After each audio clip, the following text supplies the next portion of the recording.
Miss Esmael. Esmael, are you here now, Miss Esmael? Miss Esmael, nandirito ka na ba? Hello, Miss Esmael? Miss Esmael? Wala pa ba? Gising na, Miss Esmael.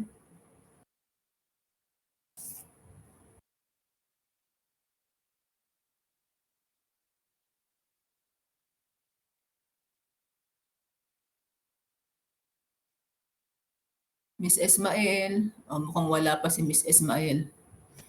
Okay, next. Reyes Jacelyn. Miss Reyes. Are you here now, Miss Reyes?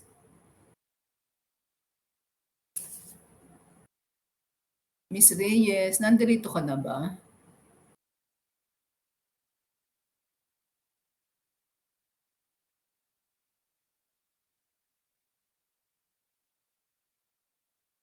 Hello, Miss Reyes. Wala? Okay. Ricamara. Miss Ricamara. Naririnig niyo ba ako, class? Bakit hindi sumasagot tong mga to? Miss Ricamara, are you here? Oh, Santos. Santos Abigail. Miss Santos, ano ba? Natataon tong mga tinatawag ko? Wala? Torres, Ana. Torres. Abulencia. Sobremonte. Ayaw mga magsalita. Hello?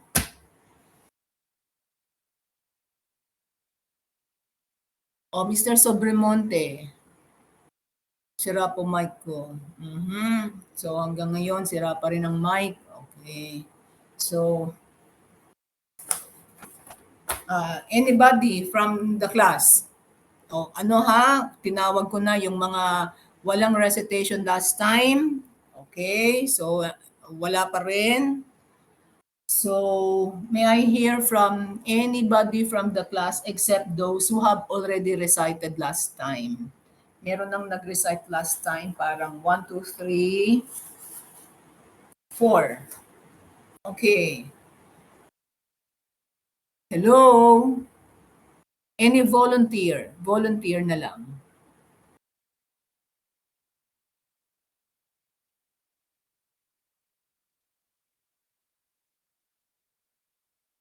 Hello? Wala bang magbo-volunteer? Ha? Wala ba, class?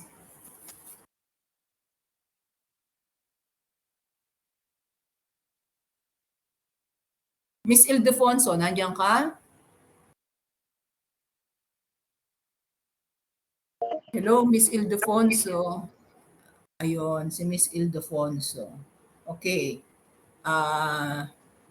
Miss Ildefonso, Hello. can you hear? Hello. Hello po. Yes. Yeah, okay. So, your audio is okay. Miss Ildefonso, for the first question, what have we discussed under nucleic acid last time?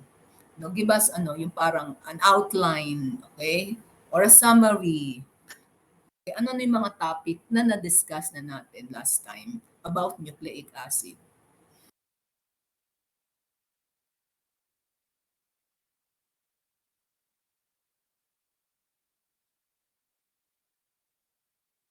Naglalag po kayo on my end.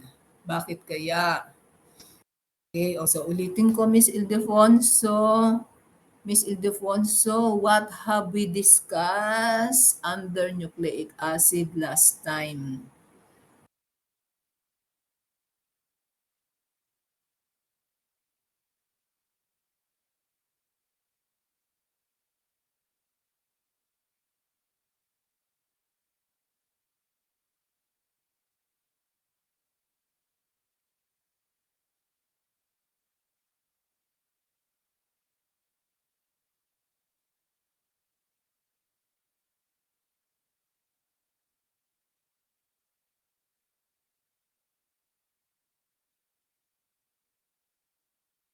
Miss Ildefonso.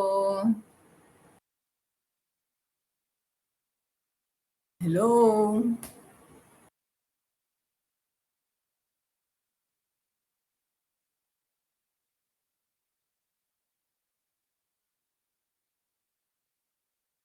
O sige, ayaw magsalita. Sige, Miss Manson.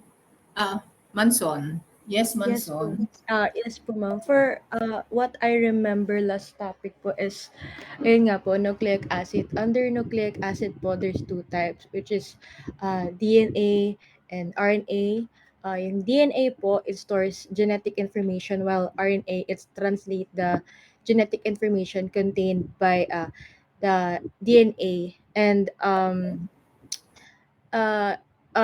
we humans, we have 46 chromosomes and No, do not 23 do not do not be very don't do it in asa. detail. Basta para lang yung mga Yung topics, oo, yung ayun, mga subtopics and kumbaga. ayun nga po, ma'am, So we and then, differentiated, okay, as in terms of functions. Then what else have we discussed last time?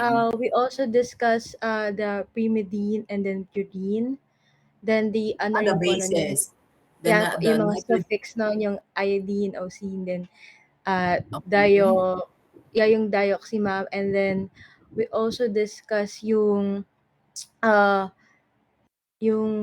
diphosphate, triphosphate, and then, we also discuss, ma'am, yung CATG, which is yung Oh, ano then po, in the structure of the of cytosine, the adenine, yes po, ma'am, thymine and guanine. polynucleotide. And Mhm. also we discussed the replication, ma'am. Okay, the Dun replication under process. under po dun is napag-usapan natin yung paano po yung template strand, mRNA, and then Okay. information strand po. Dun po tayo Yes, nag-stop. okay. Bali nag-stop po tayo, ma'am, Okay. sa genetic code. Yes, okay. So, okay na yun, Miss Manson. Okay, so gusto ko lang malaman kung nasan na tayo. Okay. So, may I share now my screens? Ay, sorry. Mali pala. May I share my screen so that we can continue now our discussion? Okay.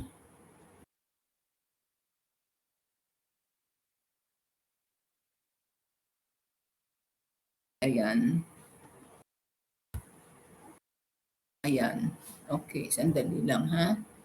So we're done with the transcription. Okay, so now we're done with replication and transcription. Okay, now before we go to translation, that is the genetic information contained by the mRNA, okay, will now be passed on to or will now be converted into protein. So before that, we have to study muna or learn the genetic code. Sandali lang ha.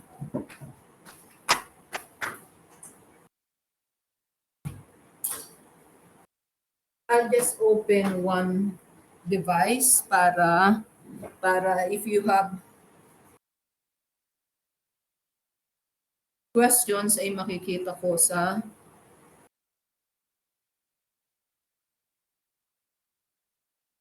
chat box. Sandali lang ha.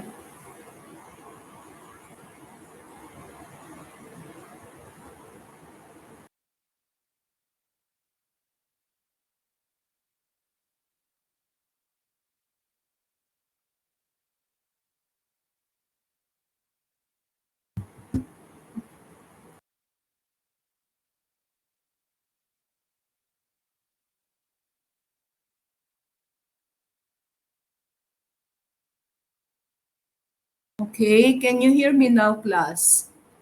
Kindly answer sa chat box para makita ko kung nagwo-work yung isang device. Yes po. Okay, thank you for answering. Okay, so what I am sharing with you now is itong the genetic code.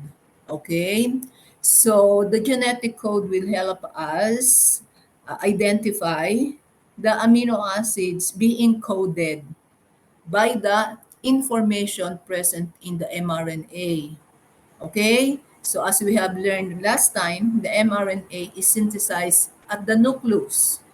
And the information, genetic information from the DNA is passed on to the mRNA or messenger RNA.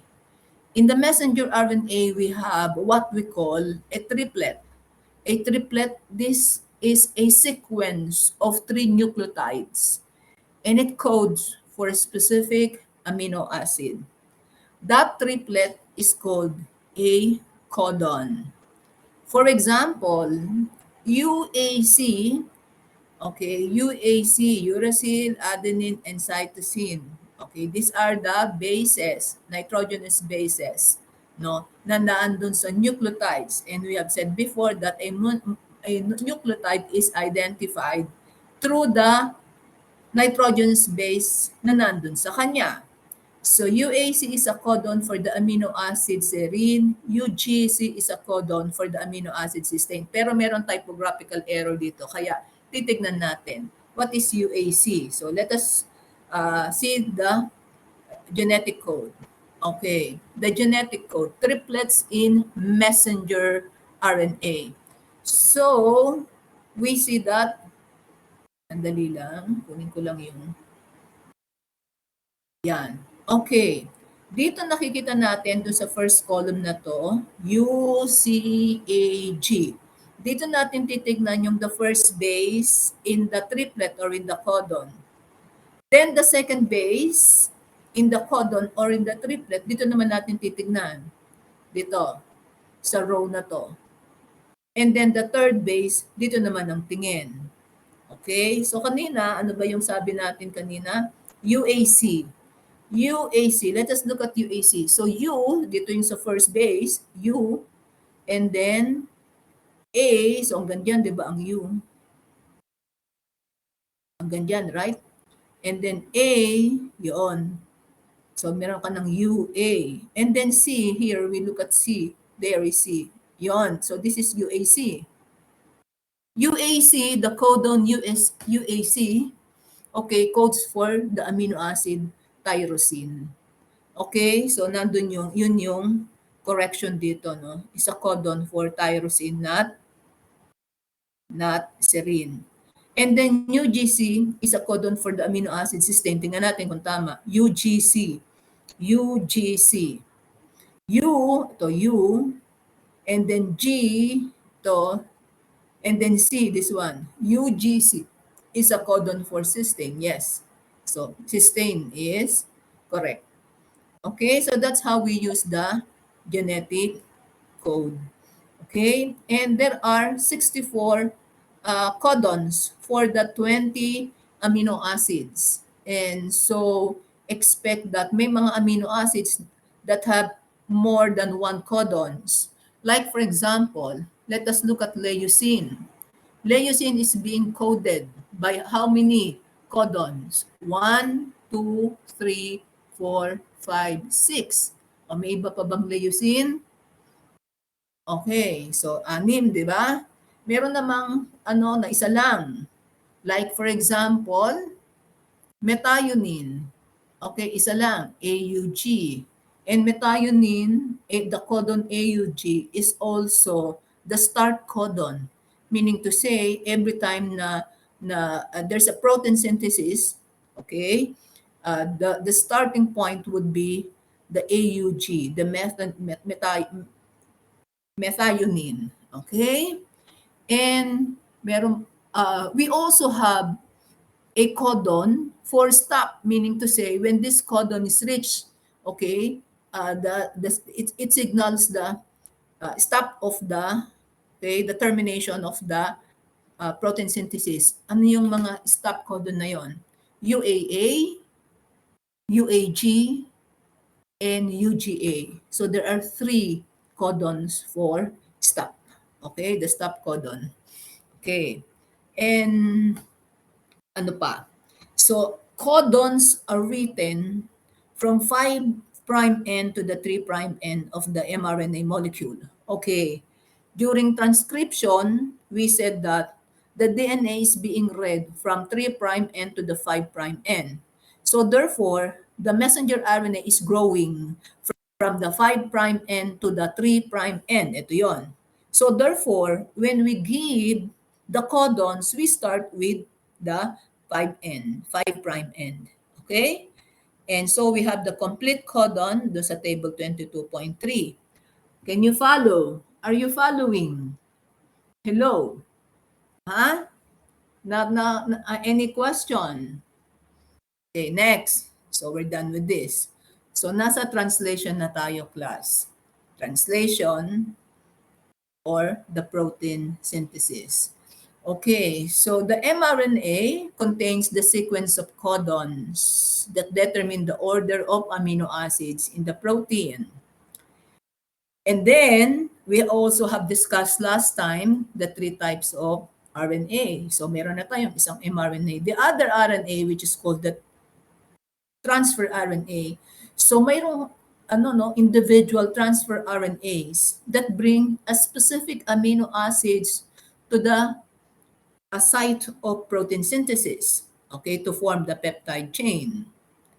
And then um, we also have the other RNA called ribosomal RNA. It's in the ribosomes, okay, at the ribosomes. And these contain the binding sites, okay, where protein synthesis takes place. Okay, so the ribosomal RNA contains a binding sites that provide the platform on which protein synthesis occurs. And so we have now to identify what transfer RNA will bring the amino acid that is being coded by the mRNA. So let's take, for example, here. In the mRNA, we have the codon, the triplet, UCA. How do we identify the transfer RNA? The transfer RNA is simply, okay, made up also of bases or nucleotides that are complementary to this one.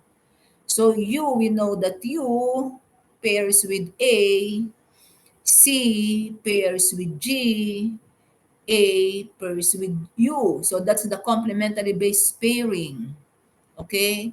And last time, from the shape of the transfer RNA, we said that there is an anticodon part at the lower part, and then there is a acceptor stem kung saan nandoon yung amino acid it carries. Okay? Now, so the transfer RNA as an anticodon AGU. When the transfer RNA reaches the site, there will be interaction between the codon and anticodon. Kasi alam naman natin, ang interaction niyan is hydrogen bond. So when the transfer RNA is now uh, has interacted with this codon, then yung amino acid na dala-dala niya, it will release. Okay? Okay. So now that we have identified the anticodon or the transfer RNA that will carry the amino acid, ano naman yung amino acid na dala-dala niya? We identify this by using the genetic code, and what we'll use is the codon from the mRNA. Hindi the anticodon, ha? Ito ang gagamitin natin sa yung codon sa mRNA. So therefore, let us look again. UCA, ano ba yung UCA? Okay, U, this is U, and then C, and then this is A. So UCA, ayun, serine. Tama ba? Ayun, no? Serine is the amino acid being carried by the transfer RNA with an anticodon AGU. So sabi nga kanina, bawat transfer RNA ay may kanya-kanyang amino acid na dala-dala. Okay? Oh, next, now, so these are the examples of related codons, anticodons, and the amino acid. So if the mRNA, the codon is ACA, the anticodon is complementary base pairing UGU, and the amino acid is threonine. Okay? If it is GCG, it would be CGC anticodon.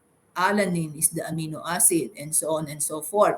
Tingnan natin kung tama. Yung ACA, tingnan natin yung ACA. Is it threonine really? ACA.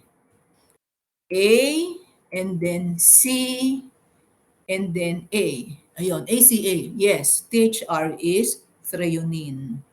Okay? Do you understand that, class? So threonine is being carried by the transfer RNA with an anticodon UGU. Now, how is this translation takes place? No, paano nangyayari yung translation? There are three main parts of translation. These are the initiation, elongation, and termination. Okay, so let's start with initiation. It says here, okay, this is the ribosomal RNA. Okay, and it has a small subunit and a large subunit. And the mRNA, okay, will bind, okay, with this ribosome. Ayan, papasok si mRNA. So initiation begins with the mRNA binding to the ribosomes. Okay? Then, once na nakabind na, a transfer RNA brings the first amino acid. And that first amino acid is always at codon AUG. AUG is the start codon, which start with the amino acid methionine. So yon, pasok si ano dito, no? Pasok si transfer RNA. There is interaction between codon and anticodon. Codon and anticodon. We know pag there is interaction, that means to say there is bonding, hydrogen bonding. Okay? So madadala ngayon si methionine dito sa site. Now, okay, paano marirelease si methionine? The next is elongation proceeds as the next transfer RNA molecule delivers the next amino acid.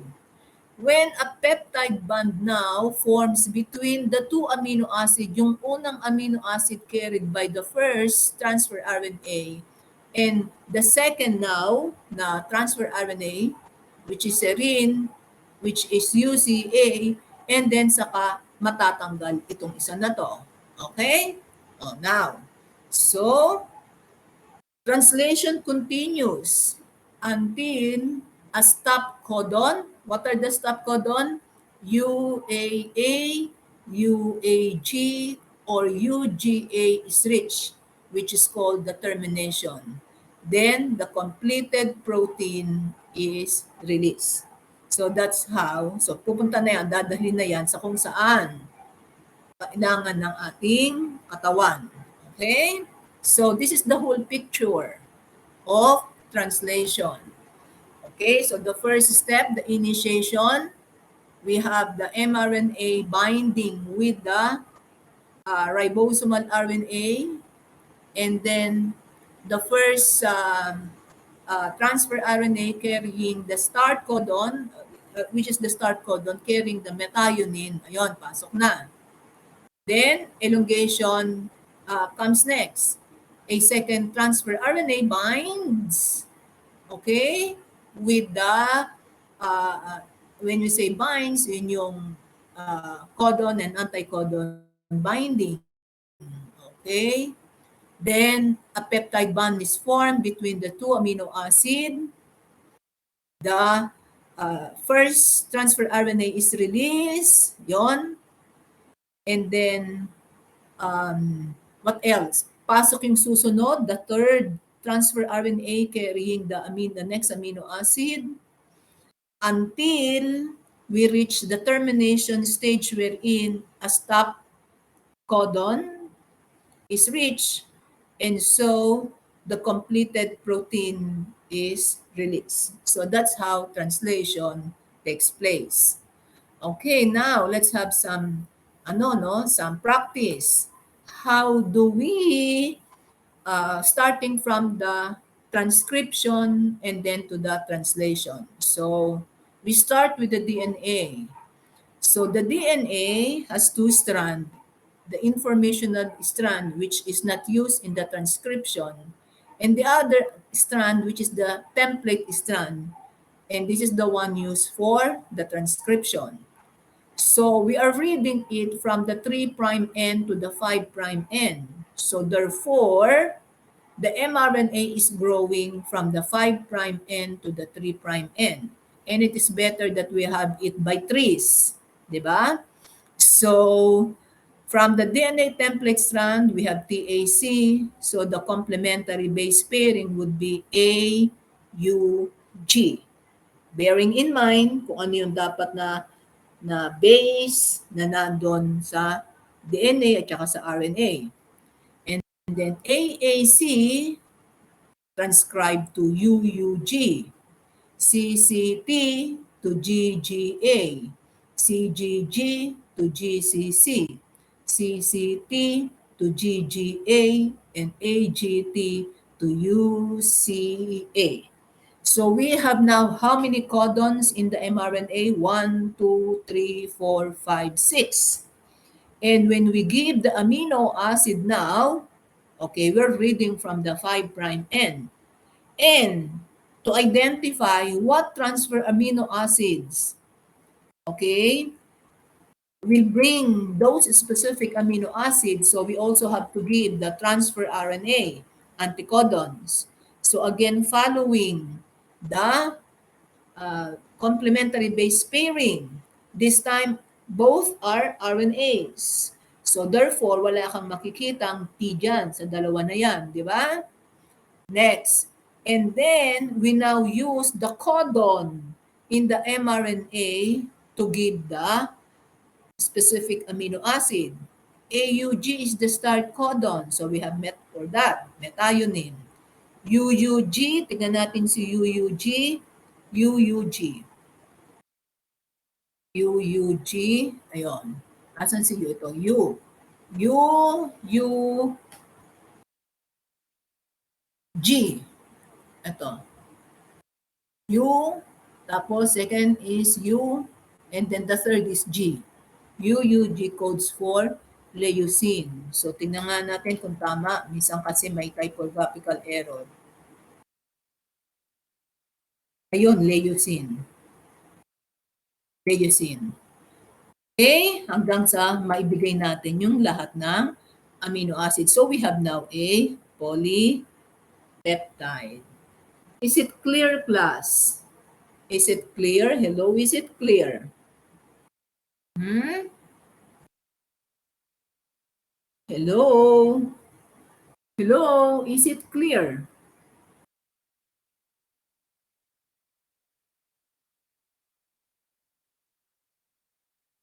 O natutulog na ang lahat? Class 31 users lang tayo uli. Asan na yung iba? Ha? Hindi man nag-increase yung ating attendance. So anyway, ala kayo. Okay, so may question? Do you have question here? Next.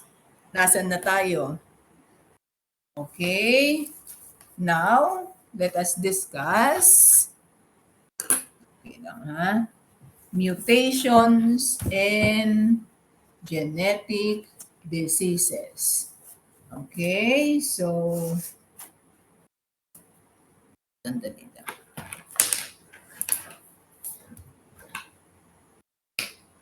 Okay na yun.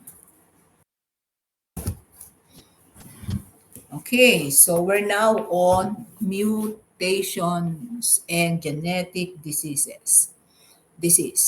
Okay, it says, although replication provides a highly reliable mechanism for making an exact copy of DNA, occasionally an error occurs, thus producing a DNA molecule with a slightly different nucleotide sequence.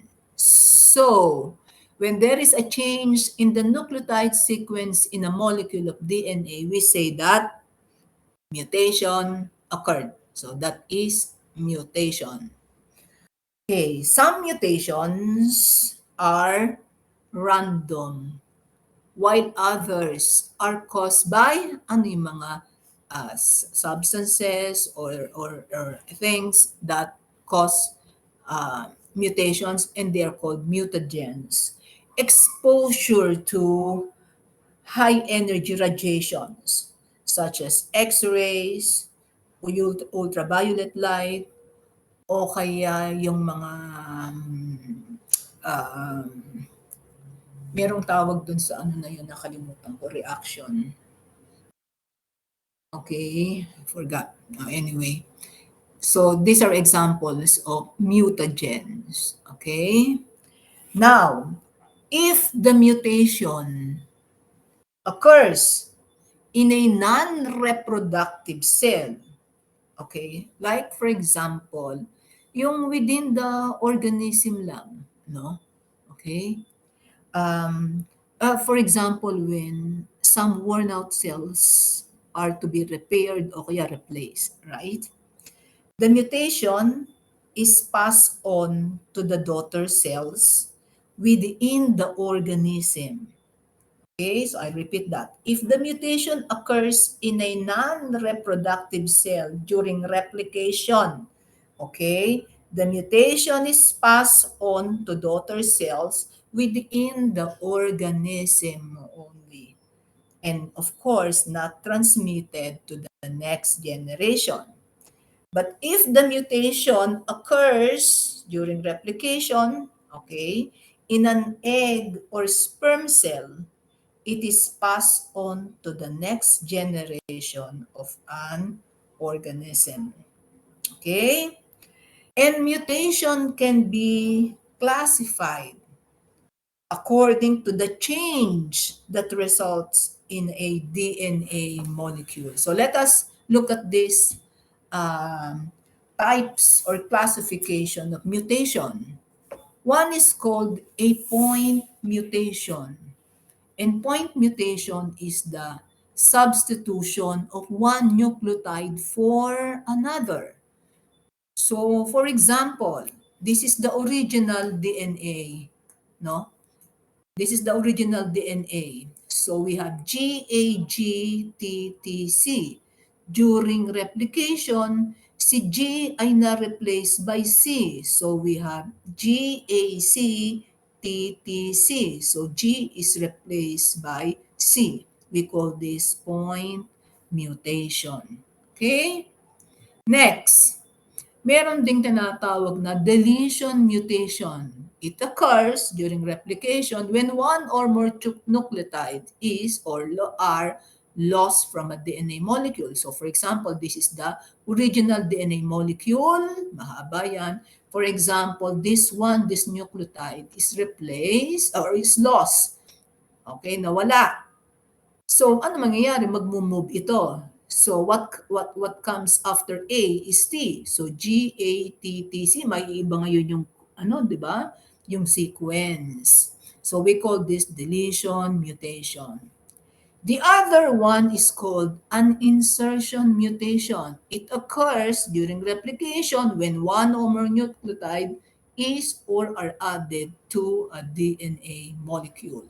So, for example, this is the original DNA, and then there is an addition of C, so GAG tapos C before this TTC. So again, may iba rin yung sequence ng base. Now, okay, uh, the change, the change in this sequence or a mutation can have a negligible, minimal, or catastrophic effects on an organism. So for us to know that, pupunta muna tayo. Magta-transcribe muna tayo. Okay? Tapos tignan natin kung maiiba yung amino acid. That's how we determine the effect of the change in the DNA or yes, mutation in the DNA. So tingnan natin ito. So it has no effect, okay? That's we call it a silent mutation, has a negligible effect to the organism because the resulting amino acid is identical. So let's take for example ito yung kanina. Sa DNA, original DNA, we have CTT. This is the original, in the original DNA. Okay? And then, it is now transcribed, okay, to mRNA. So, the mRNA now for this is C pairs with G, T with A, T with A. So, the mRNA now carries the codon GAA. Pag tinignan natin dun sa genetic code, GAA codes for GLU, glutamic acid. Okay? So, now, when during the replication of the DNA ay nagkaroon ng point mutation. So, there is a replacement of this T by C. So, we have now CTC at the mutated DNA. And so, when it is transcribed, we have now mRNA as GAG. And if we look at the genetic code, it codes for the same acid, glutamic acid. So the mutation has no effect. Tingnan natin GAA and GAG. Kung hindi walang typographical error, GAA, GAA, GAA, GAA. O yun, glutamic acid. Okay? GLU. Ano yung isa? GAG ba? Nakalimutan ko yung isa. Tignan natin ulit.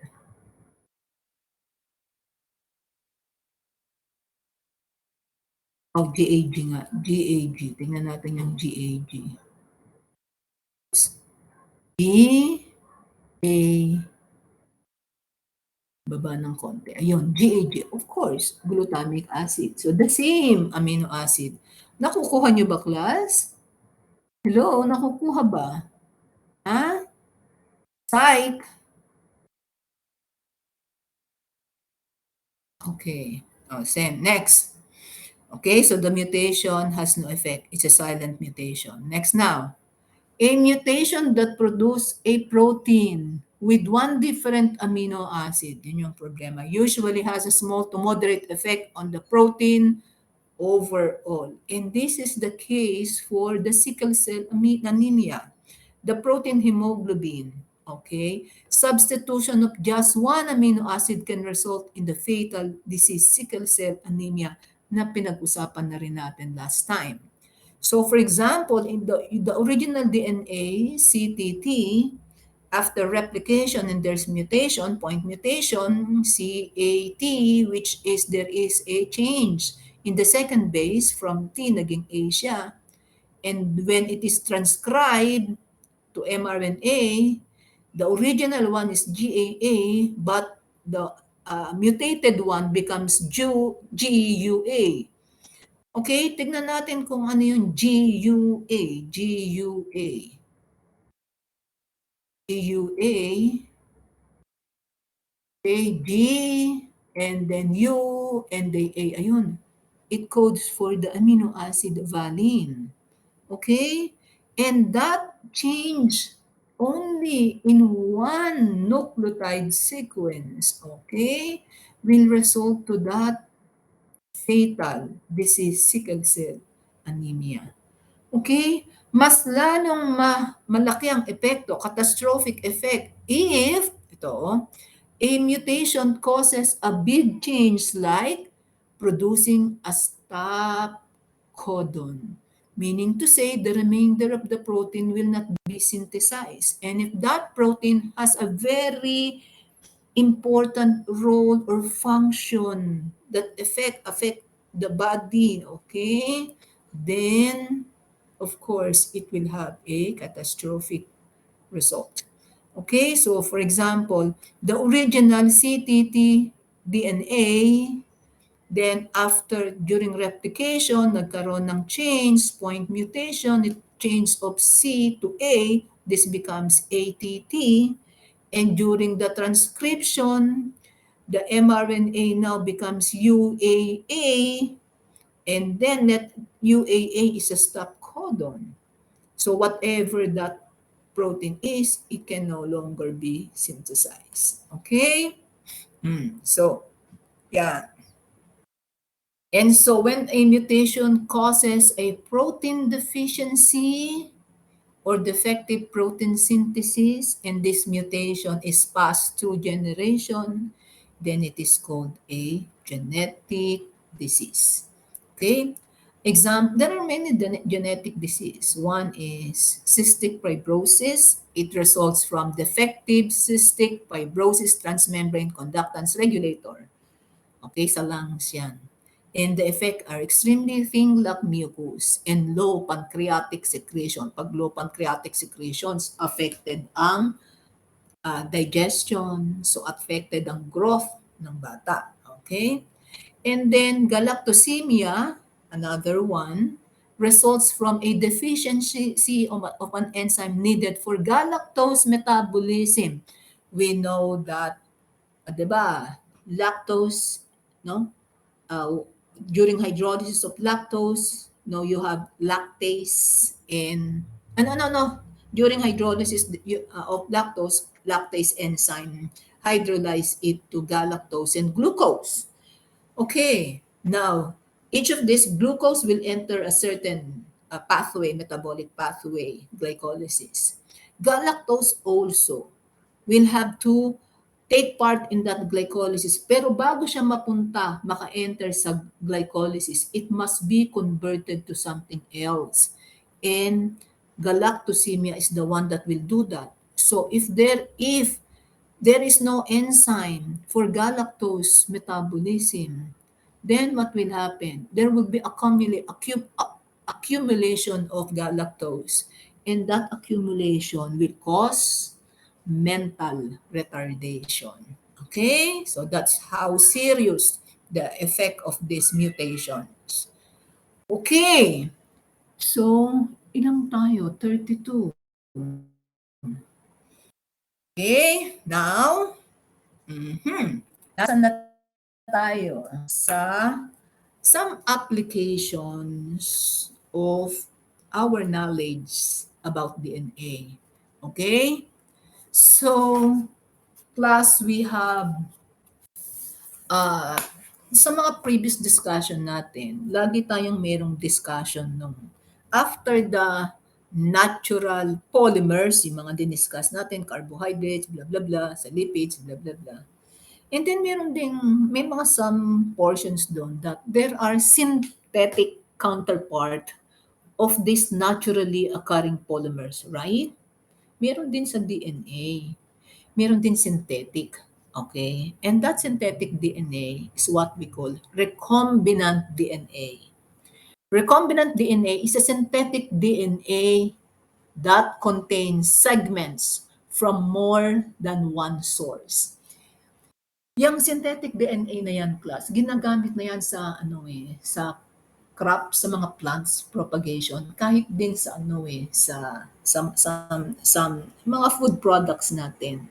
Kaya makikita nyo merong mga advertisement, ano, GMO free, di ba? Genetically modified organism. Okay, ako umiinom ako ng soya milk because I cannot digest lactose anymore.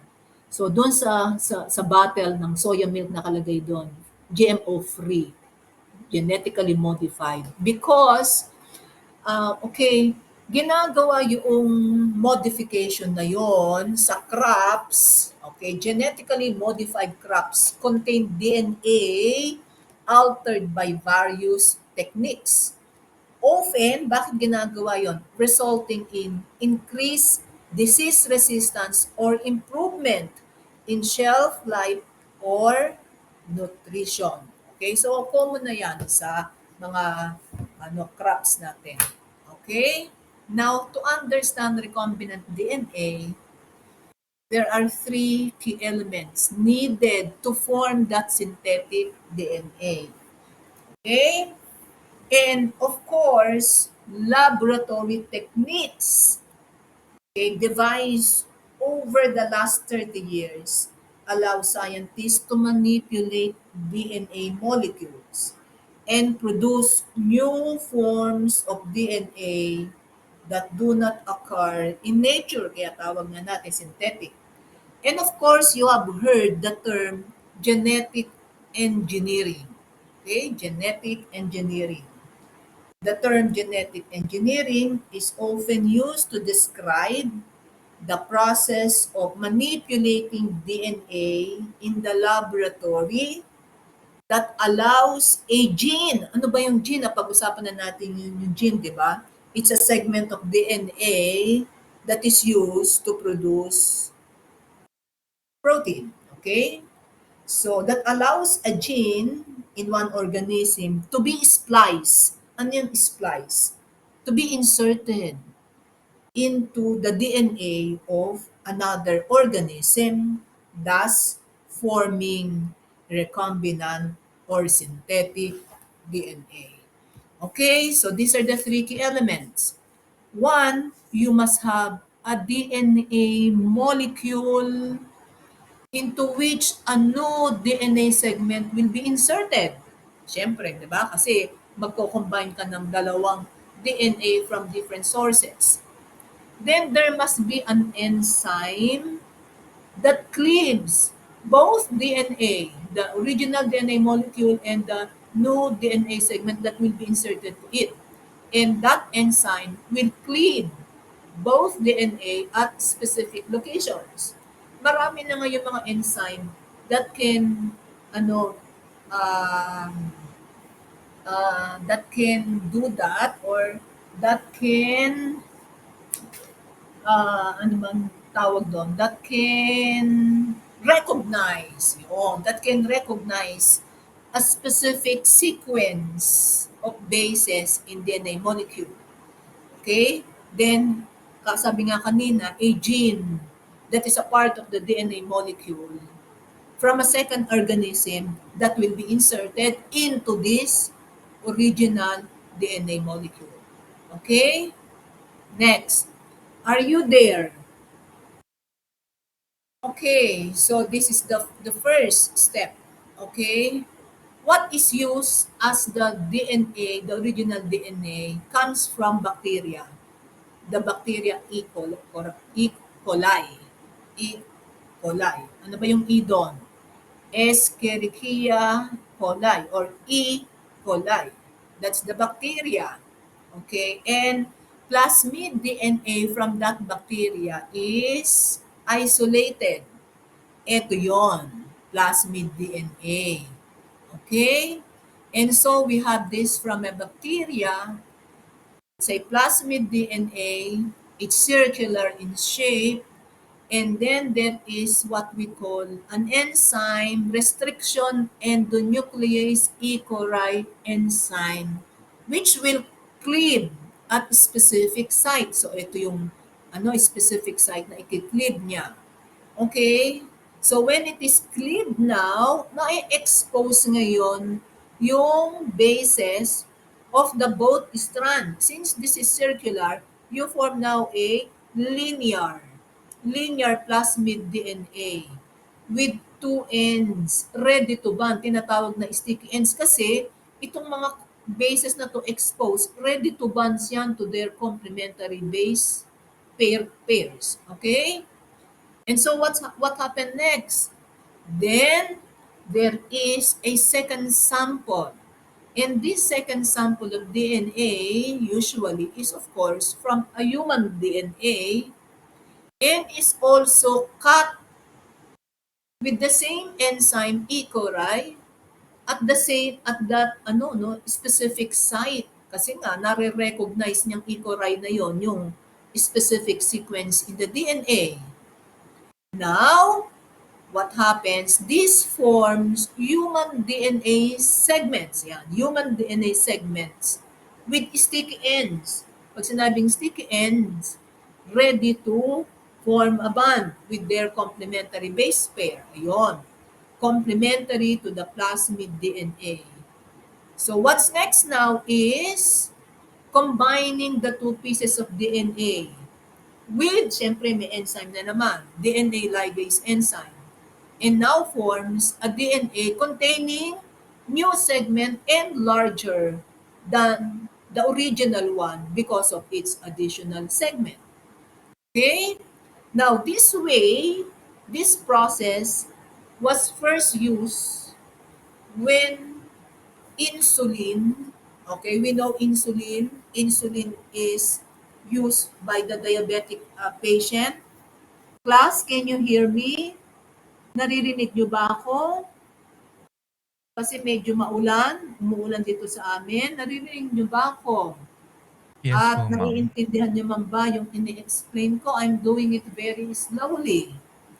And so, the newly engineered, itong ano na to, yung, sandali lang, nawala yung aking. Ito, this newly engineered recombinant DNA molecule now can be reinserted into a bacterial cell. Okay?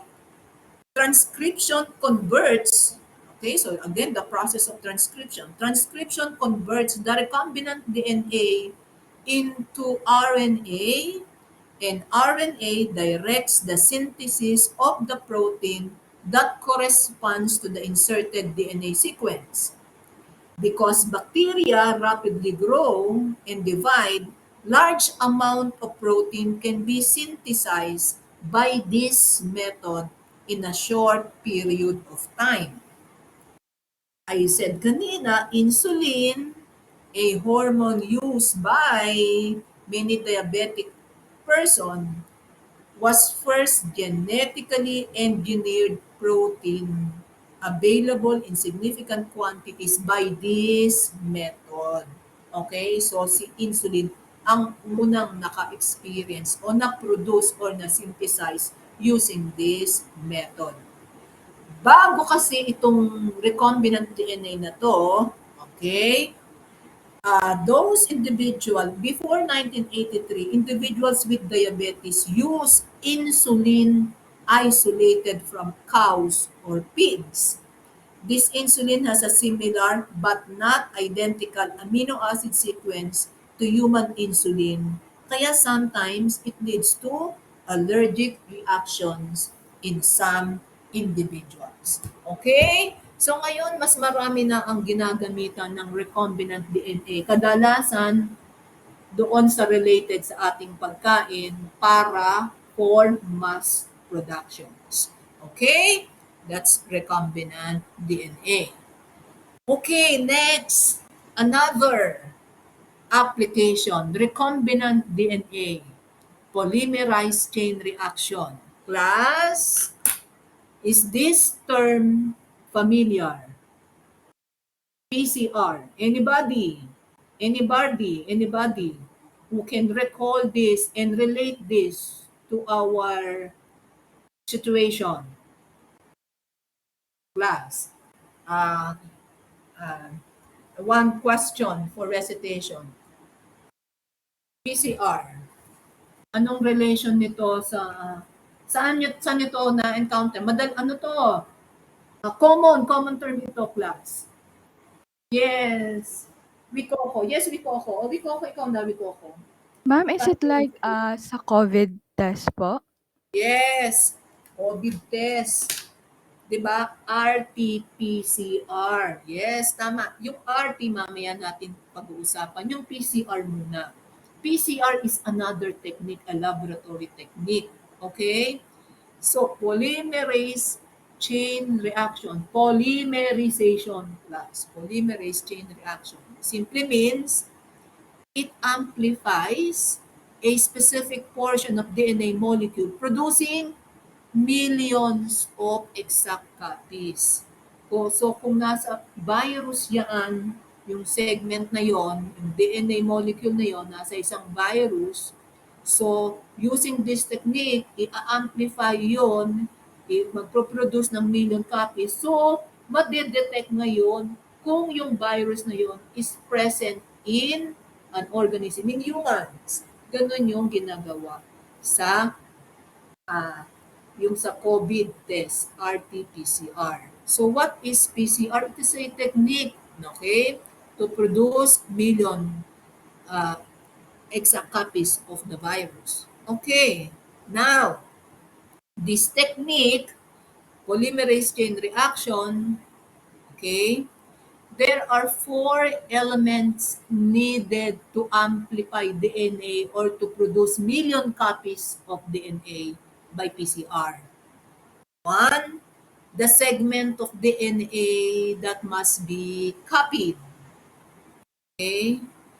And then two primers. Ano yung primers? Short polynucleotides that are complementary to the ends of the segment to be amplified. Next, a DNA polymerase enzyme to catalyze the synthesis of the complementary strand. And of course, kailangan mayroong mga nucleoside triphosphates, the source of the A, T, C, and G needed to make the new DNA. Okay, this PCR is already fully automated. Meron ng machine, PCR machine na gagawa ng lahat ng ito. Okay? So, what's happening there? How to use the polymerase, blah, blah, blah, to amplify. Okay. What happens is, okay, hit the DNA segment to unwind the double helix to form single strands. Okay.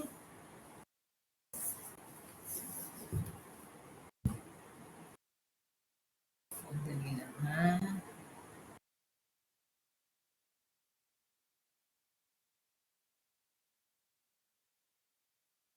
Okay. So, so in that no process, the first step is the sample, the DNA segment is heated so that it will unwind. Okay? And the double helix forms single strands like this. Ito na yun. So you have now two single strands of the DNA. Okay? So this being heated to have this. Next. Then, for each strand, primers are added. Add primers that are complementary to the DNA sequence at either end of the DNA segment. So, ito yung primers, i-add dito sa dalawang strand na to. So, the adding is from 3' end of the template, of the original. Yan. So, yan yung primers. Yan. Okay, so ina-add dun sa 3' end of the DNA segment. So what you have here is a short segment of double-stranded DNA na. Nagsimula na yung double-stranded. And then what comes next ay the nucleotides and of course DNA polymerase that will enlarge this primer, okay? So it says, okay, you have now here, after the addition of nucleotides with the aid of DNA polymerase, you have now two double-stranded DNA segment. So nagsimula ka sa isang DNA segment, naging dalawa na ngayon for first cycle. The second cycle, the two will be doubled, so 4. Sa third cycle, 4 times 4, 16, hanggang sa it says is after each cycle, the amount of DNA is doubled. So after 20 cycles, 1 million copies have been made. So if you have this so much amount of that DNA, then it can be studied now. If yan ay galing talaga sa human that has yung mga ibang diseases, napapag-aralan by amplifying a certain portion of that defective gene, then napapag-aralan yung disease na yon.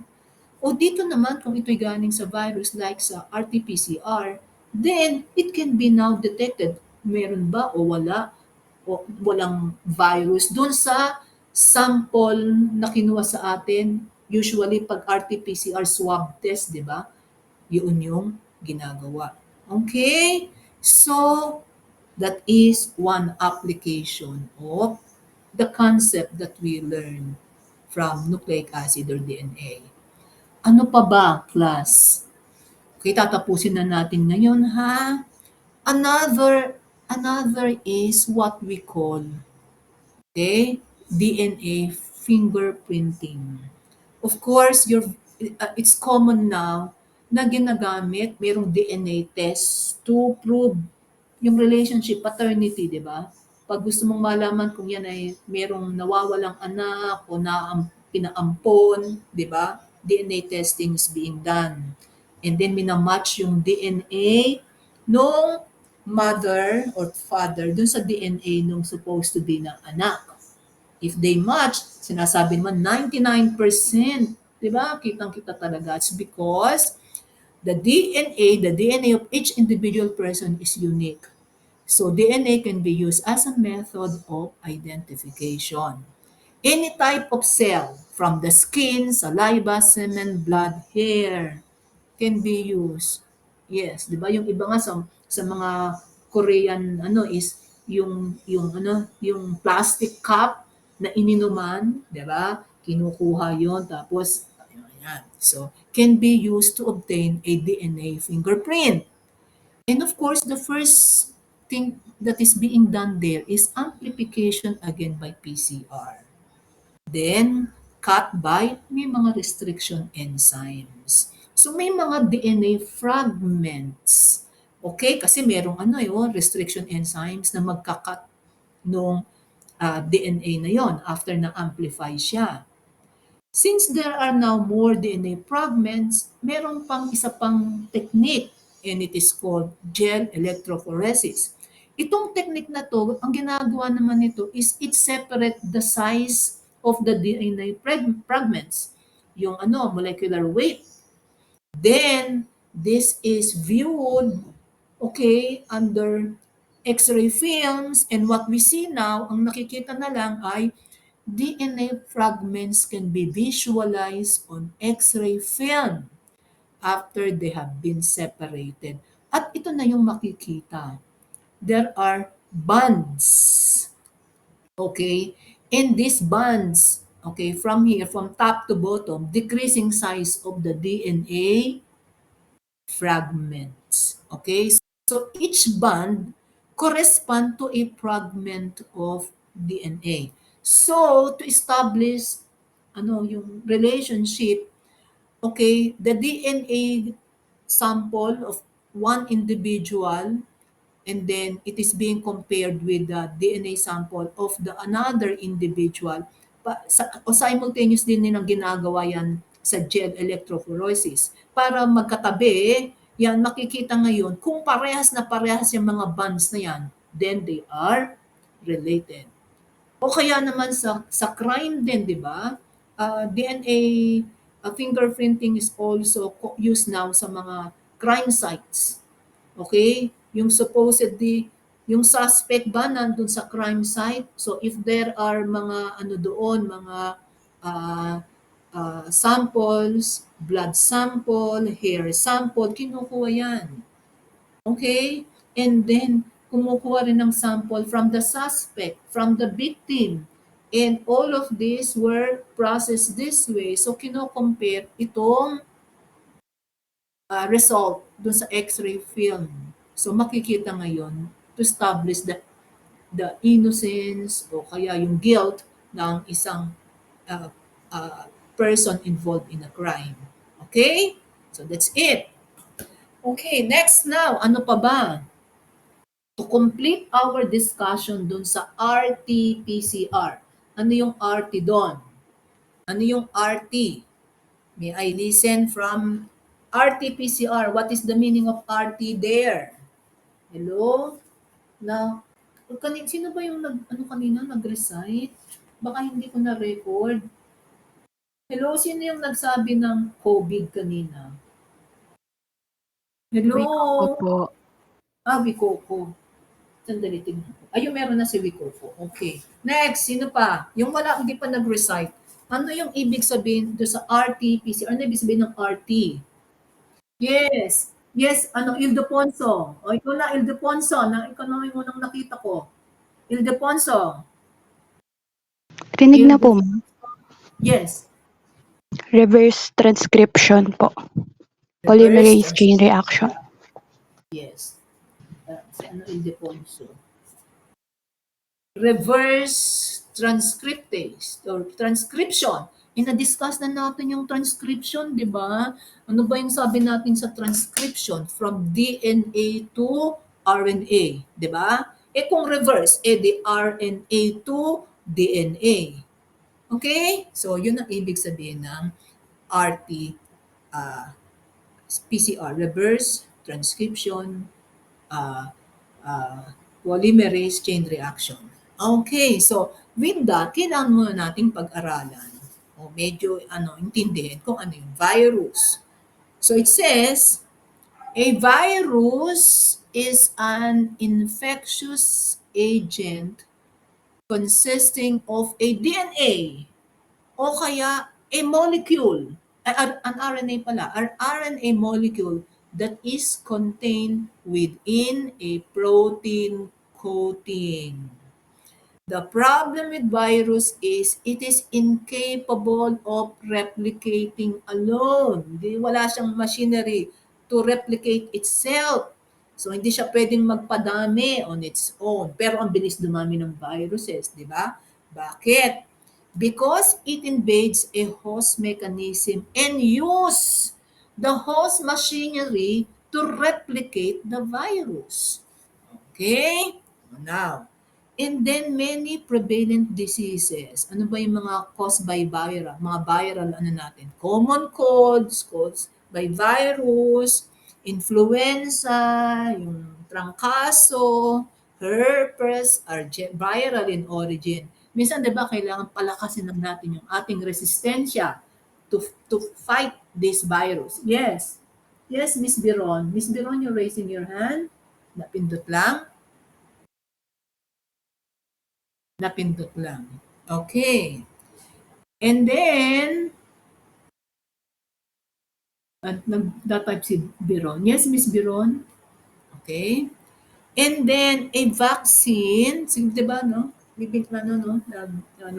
Pangkaraniwan. Di ba, may vaccine tayo sa, sa COVID vaccine, right? Di ba?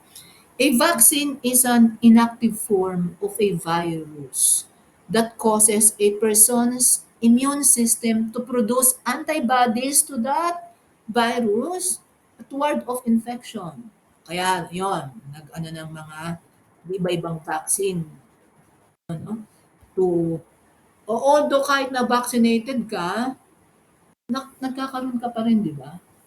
Nagkaka-COVID pa rin. Kaya lang, mas malakas na yung resistensya natin to fight the yung effect, 'di ba? Yun, okay. So, then a virus with an RNA, okay? Yan.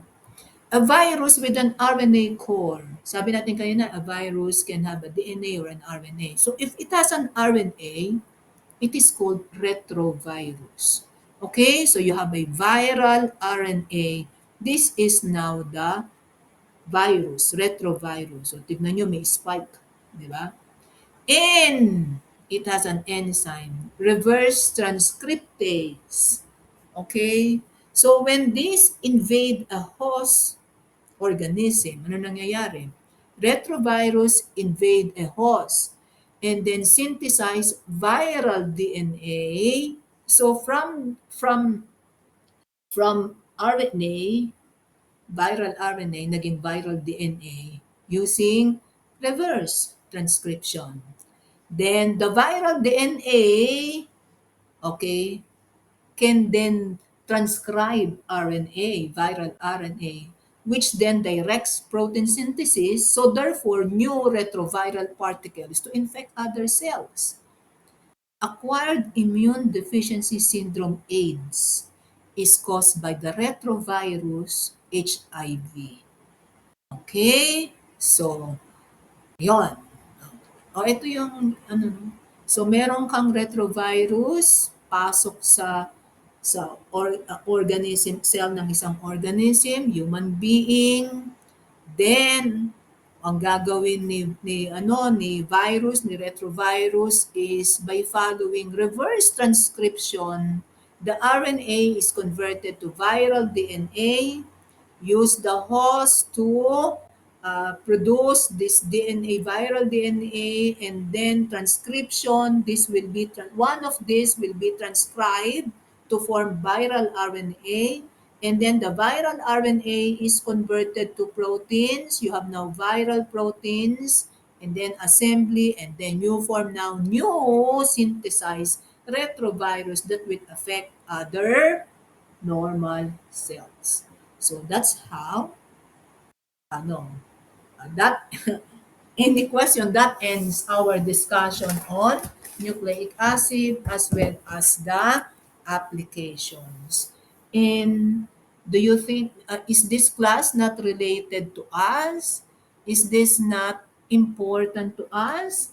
Ha? Yung maintindihan natin kung ano yung nangyayari sa paligid.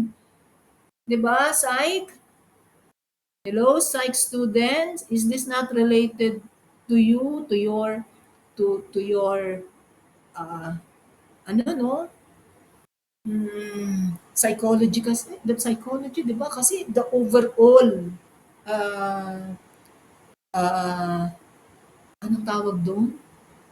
Uh, yung kabuuan natin, 'di ba? Dapat ano 'yun eh.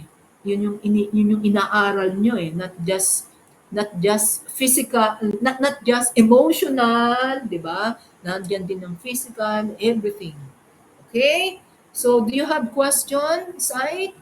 Sai, do you have question? Naintindihan ba? Hello, say something. Wala naman po. Walang questions. Walang questions. Pero naiintindihan naman.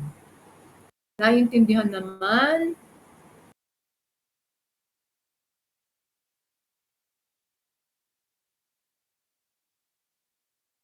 Okay, so balikan ko kayo.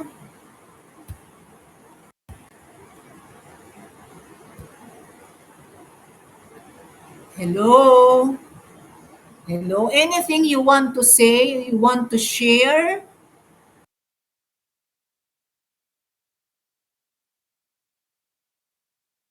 We are 30 users, ang daming absent. So may I save? Yan. So I think ang ating post task for nucleic acid will be on Saturday. Okay? Saturday will be the post task. So any other question? Anything that you want to say? Anything you want to share? Anything ano?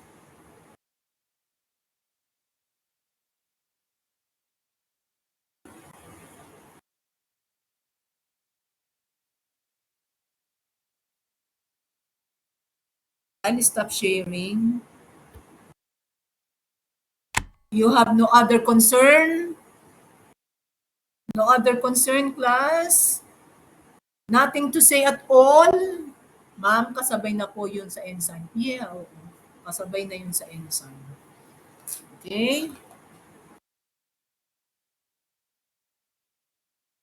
So, if you have no more question, okay po, thank you.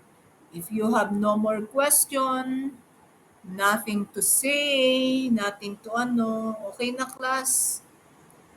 Pwede nang mag-log out. So everyone, thank you. Thank you for listening. Okay, thank you for listening. I hope may natutunan kayo, psych. Thank you everyone.